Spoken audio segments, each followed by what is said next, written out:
Next सब topic है हमारा एवरेज एटॉमिक वेट या एवरेज मॉलिक्यूलर वेट। अगर एटम है तो एवरेज एटॉमिक वेट होगा, बहुत सारे मॉलिक्यूल्स कंबाइन है उनका जब एवरेज लेंगे तो एवरेज मॉलिक्यूलर वेट होगा। एग्जाम्पल के थ्रू देखते हैं। गैस लिए हैं, यहाँ पे 3 गैस लिए है, गैस 1, गैस 2, गैस 3। इन तीनों का मोल लिखा है N1, N2, N3। ये N1 क्या है? Moles. N1, N2, N3 hours moles. Moles किसका है? गैस 1 का, गैस 2 का, गैस 3 का। M1, M2, M3 ये मॉलिक्यूलर वेट है। M क्या रिप्रेजेंट कर रहा है? मॉलिक्यूलर वेट उस गैस का। अब निकालना है एवरेज मॉलिक्यूलर वेट। ये तो सिर्फ इसी गैस का है, ये गैस के मोल N1 है। सबको मिक्स कर देंगे तो एक नया गैस रिएक्ट नहीं कर रहा है, नॉन रिएक्टिव के लिए है। तो क्या करेंगे? Total mass divided by total moles. तो टोटल मास मतलब मास क्या होता है? Mole into molecular weight. Mole इसका मॉलिक्यूलर वेट। ऐसे 3 गैस है तो तीनों को ऊपर उनका मास ले लिया है, डिवाइड कर लिया है तीनों का मोल। याद रहेगा, ध्यान रखेंगे, उसमें निकालेंगे। एग्जाम्पल, O2 लिया है 2 मोल, N2 लिया है, ये मोल्स हैं।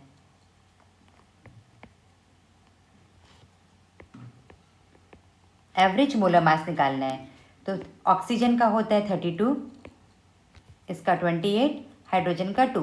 मोल से मल्टीप्लाई कर देंगे, divide by total mole, total सबको जोड़ देंगे। इसको सॉल्व करने पे आंसर आ जाएगा 25। आपका भी आ रहा है? आ रहा है तो वेरी गुड, नहीं आ रहा है दोबारा ट्राई करेंगे। ध्यान रखेंगे, जब कभी भी क्वेश्चन में परसेंटेज के टर्म्स में हो, जब भी परसेंटेज हो तो टोटल क्या मान लो? 100। 100 से मानना ईजी होगा, आप कुछ भी अज्यूम कर सकते हैं, पर बेटर होगा कि अगर परसेंटेज हो तो टोटल क्या मानना है आपको? 100। एक एग्जाम्पल लेते हैं। ये एक बॉक्स है, इस बॉक्स के अंदर कुछ ब्लू बॉल्स हैं, कुछ रेड बॉल्स हैं। उसके अंदर 25% है ब्लू बॉल्स। अब आपको क्या कैलकुलेट करना है? Calculate the average mass of balls. सारे बॉल्स का एवरेज मास निकालना है। फिर उसके बाद सेकंड क्वेश्चन में, सेकंड पार्ट में, ये है क्वेश्चन का फर्स्ट पार्ट, ये है सेकंड पार्ट। सेकंड में बताना है percentage by mass of red balls. जितनी भी रेड बॉल्स हैं उसका कितना परसेंटेज है बाय मास। तो परसेंटेज कैसे निकालते हैं? ये तो स्कूल में बचपन से सीख रहे हैं। परसेंटेज मार्क्स निकालते थे, जितने मार्क्स आए हैं डिवाइडेड बाय टोटल। रेड का निकालना है तो रेड का मास डिवाइडेड बाय टोटल मास। ठीक है, स्टार्ट करते हैं। Calculate average mass of balls. Blue है 25%, तो टोटल क्या मान लिया है हमने? Assume total is 100। ब्लू है 25, रेड हो गए 17।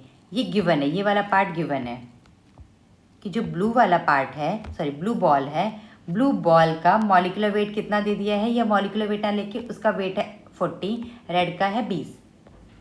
एवरेज निकालने के लिए 25 ब्लू का, तो ब्लू का वेट लेंगे 40, 75 रेड है तो रेड का लेंगे। यहाँ पे गलती नहीं करेंगे, उसे सिली मिस्टेक बोलते हैं, ध्यान रखना है।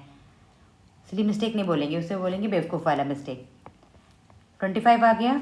Percentage mass of red balls, red balls का कितना परसेंटेज है? तो जितनी भी टोटल रेड बॉल्स हैं उसका मास divided by total mass. Red ball कितनी थी? 75। एक बॉल का मास था 20, 75 है तो सबको मल्टीप्लाई कर दिया, टोटल मास आ गया, डिवाइडेड बाय ऊपर है रेड बॉल का और नीचे होगा टोटल इंटू 100। परसेंटेज निकालना है तो 100 से मल्टीप्लाई करेंगे। क्लियर? क्लियर है तो ये क्वेश्चन आपके लिए। Calculate average atomic mass of mixture. Mixture के अंदर 25% मोल किसका है? क्लोरीन का, और बचा हुआ है वो भी क्लोरीन है, पर क्लोरीन का देखो डिफरेंट डिफरेंट आइसोटोप्स हैं। जो ऊपर है वो मॉलिक्यूलर वेट है, नहीं दे रखा है तो समझ जाएंगे ये उसका मॉलिक्यूलर वेट है। तो कितना होगा एवरेज मॉलिक्यूलर वेट निकालने के लिए? परसेंटेज अगेन मान लेंगे 100, 100 में से 25%, 100 में से 25, 25 ये वाला है और 75 ये वाला। तो निकाल सकते हैं, क्या करेंगे? 25 इंटू 35 प्लस 75 इंटू 37, क्योंकि 75 जो बचा है उसका कितना वेट है? 37, डिवाइडेड बाय टोटल। हमने कितना अज्यूम किया था? टोटल 100। इसको सॉल्व कर लेंगे। क्लियर?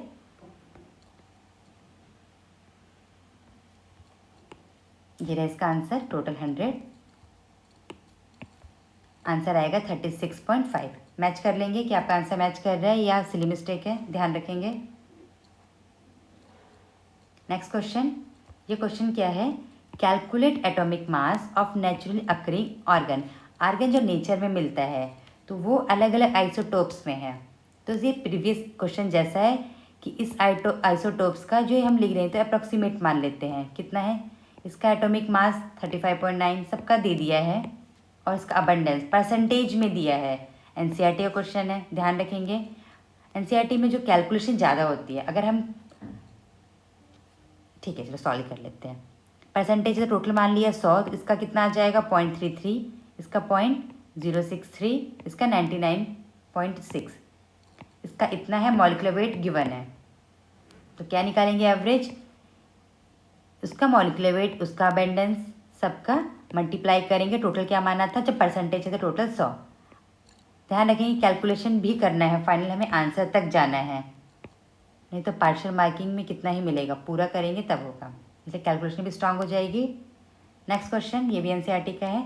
कार्बन के आइसोटोप्स हैं 12, 13, 14, उसका रिलेटिव अबेंडेंस है परसेंटेज में है, तो टोटल क्या मान लेंगे 100 है तो ये 98 हो गया, ये दे दिया है।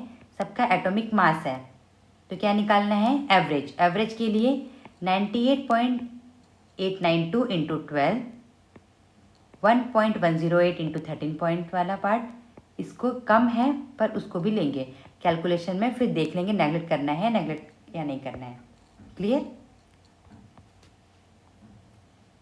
लास्ट क्वेश्चन इस टॉपिक का, बोरोन जो नेचर में मिल रहा है वो 2 आइसोटोप्स में है, एटॉमिक मास 10 और 11 है। व्हाट आर द परसेंटेज, यहाँ पे अब हमें परसेंटेज निकालना है, एवरेज दे रखा है। तो क्या कर रहे थे अभी तक हम, उनका परसेंटेज और मॉलिक्यूलर वेट गिवन था और एवरेज निकालना था। इस केस में एवरेज दिया है, हमें अबेंडेंस निकालना है। तो फॉर्मूला वैसे ही रखेंगे, एक का मान लेंगे कि x% है, दूसरा क्या हो जाएगा 100 माइनस x, एक इक्वेशन एक अननोन। ठीक है, लेट्स द अबेंडेंस परसेंटेज में जो 10 वाला है उसका x माना, तो 11 वाले का कितना हो जाएगा 100 माइनस x। फॉर्मूले पुट करेंगे x into 10 plus 100 minus x into 11। Clear, क्योंकि इसका मास है 11 तो उससे मल्टीप्लाई करेंगे टोटल 100। इस पूरे की वैल्यू कितनी दे रखी है 10.8। इसको सॉल्व करने पे x आ गया हमारा 20। तो x किसको माना गया था 10 वाले को, तो 10 कितना आया 20% और 11 वाला आइसोटोप वाला है 80%। क्लियर, इस सारे क्वेश्चन को दोबारा प्रैक्टिस करेंगे, क्लियर हो जाएगा। Thank you, have a nice day.